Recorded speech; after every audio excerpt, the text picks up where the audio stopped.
രണ്ടാമത്തെ കഥ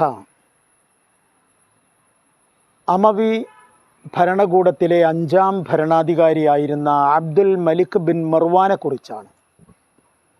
അദ്ദേഹം അമവി സിംഹാസനം വാഴുമ്പോൾ ഏറ്റവും വലിയ ഭീഷണി അബ്ദുല്ലാഹിബിൻ സുബൈർ റളിയല്ലാഹു അൻഹുവിൻ്റെ നേതൃത്വത്തിലുള്ള ഹിജാസിലെ ഭരണകൂടമായിരുന്നു.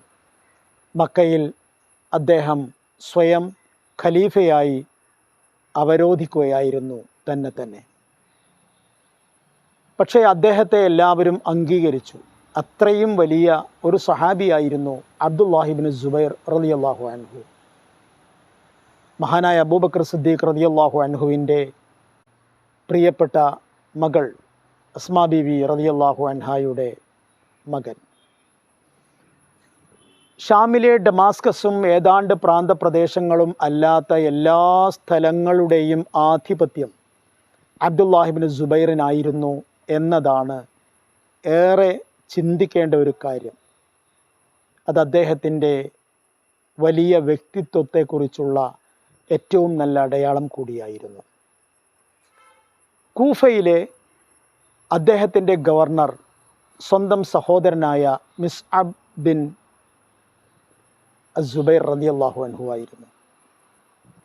മിസ്അബ് ബിൻ സുബൈർ റളിയല്ലാഹു അൻഹു കൂഫയിൽ ഗവർണറായി എത്തിയതോടെ 2 സാമ്രാജ്യങ്ങൾക്കും അല്ലെങ്കിൽ 2 ഭരണകൂടങ്ങൾക്കും ഒരേപോലെ കണ്ണിലെ കരടായ മുഖ്താർ അസ്സഖഫി എന്ന ഒരാൾ രംഗത്തിറങ്ങി.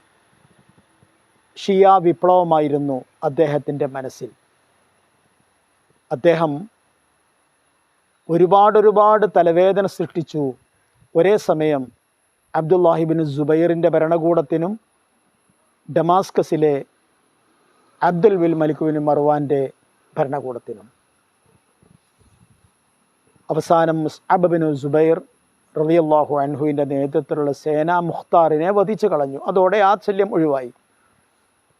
പിന്നെ അബ്ദുൽ മലിക് ബിൻ മർവാൻ കൂഫയെ മോചിപ്പിക്കാൻ വേണ്ടിയാണ് ശ്രമിച്ചത്. ഹിജ്റ 73 അത് അദ്ദേഹത്തിന് സാധിക്കുകയും ചെയ്തു. അദ്ദേഹം തൻ്റെ ഏറ്റവും വലിയ തൊട്ടടുത്ത ശത്രുവായ മിസ്അബ് ബിൻ സുബൈർ റളിയല്ലാഹു അൻഹുവിനെ വധിക്കുകയും ചെയ്തു. അവർ തമ്മിലുള്ള ശത്രുതയാണ് ഞാൻ പറഞ്ഞു വരുന്നത്. കൂഫയിൽ നിന്ന് അമവികളുടെ സൈന്യം ഹജ്ജാജ് ബിൻ യൂസുഫിൻ്റെ നേതൃത്വത്തിൽ നേരെ മക്കയിലേക്കാണ് പോയത്. മക്കയിൽ ചെന്ന് അബ്ദുല്ലാഹിബിൻ സുബൈർ റളിയല്ലാഹു അൻഹുവിനെയും വധിച്ചുകൊണ്ടാണ് തങ്ങളുടെ കണ്ണിലെ കരടുകളെയെല്ലാം അബ്ദുൽ മലിക് ബിൻ മർവാൻ നീക്കിയത്. ഇത്രയും സംഭവങ്ങൾ കേൾക്കുമ്പോൾ ഇബ്നു സുബൈർ കുടുംബത്തോടും പ്രത്യേകിച്ച് അബ്ദുല്ലാഹിബിൻ സുബൈർ മുസ്അബ് ബിൻ സുബൈർ 2 പേരോടുമുള്ള ശത്രുതയും വിദ്വേഷവും എത്രമാത്രം വലുതായിരിക്കും അബ്ദുൽ മലിക് ബിൻ മർവാൻ്റെ മനസ്സിൽ എന്നത് നമുക്ക് ഊഹിക്കാവുന്നതേയുള്ളൂ. അങ്ങനെയിരിക്കെ ഒരാൾ വന്ന് അബ്ദുൽ മലിക് ബിൻ മർവാനോട് ചോദിക്കുന്നുണ്ട്, അകാന മുസ്അബ് യശ്റബുൽ ഖംർ, മുസ്അബ് മദ്യപിക്കുമായിരുന്നുവോ? അങ്ങനെ ആരോ പറയുന്നത് കേട്ടുവല്ലോ. അത് കേട്ടപ്പോൾ ശരിയാണ്, ഞാനും അങ്ങനെ കേട്ടിട്ടുണ്ട്, അല്ലെങ്കിൽ അതിനാവശ്യമായ തെളിവ് നമ്മുടെ കയ്യിലുണ്ട് എന്ന് പറയും എന്ന് കരുതി നിന്ന ചരിത്രത്തെ അത്ഭുതപ്പെടുത്തിക്കൊണ്ട് അബ്ദുൽ മലിക് ബിൻ മർവാൻ പറഞ്ഞു, ഒരിക്കലുമില്ല.